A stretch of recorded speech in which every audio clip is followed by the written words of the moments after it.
Ano po, magpapacheck up po ba kayo? Oo, magpapacheck up. Okay. Kasi kaninang umaga sana, pero iba naman ang doktor na pinuntahan namin. So isang magandang hapon po ha. Tayo po ngayon ay meron na namang sakay na senior citizens. 87 years old at 81 sila po ay mag-asawa. Dahil po sila ay wala na siyempre babayaran. Yan po ay binibigay ng programa ng Arangkada Sakay na. Ito nga po, apo namin. Kasama niyo po yung apo niyo. Oo. Wag po kayo maglalad, wala na po kayong babayaran. Uy, totoo ba to? Opo, totoo po to. Mapapanood niyo po yan mamaya. Dito yung apo niyo, may cellphone niya. I-upload natin yan bago kayo dumating doon. At sigurado mapapanood niyo po yan. Kahit sa Ano bang pangalan niyo? Arceli at saka Dionisio. Arceli at kay Dionisio. Lumundon. Dumundon po. Dumundon. Yan. Sila po yung mag-asawa. 87 years old si tatay.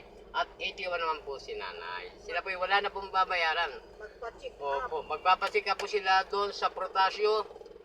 Along Quirino Avenue po. Yan po ay binibigay ng programa sa ating mga senior citizens. Ganun Ito ba yan? po. Opo. Napakaswerte niyo po. So ngayon po, libre na kayo, nanay.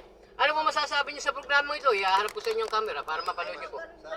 Masalamat kami ha. Masalamat kami kasi ito kasi sumisikip yung dibdib niya. Kaya Opo. sabi niya, Maraming salamat. Ayun. tama tayo po sa Protasio Hospital na lang. Ang maganda yung sinabi ni tatay. Salamat daw po. Salamat, Opo. maraming salamat. At Yun, swerte, narinig niyo naman po. namin ha.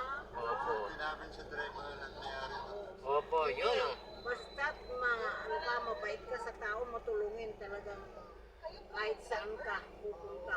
Opo. So, yun na lamang po at magandang hapon pong muli. Sila naman pinagpasalamat na at hanggang dito na po ang ating video. Nagpapakita lang po tayo na totoong ginagampanan ng aming programang ito, ang Arangkada Sakay na. Salamat po ha, babay po kayo. Yan. Okay, maraming salamat.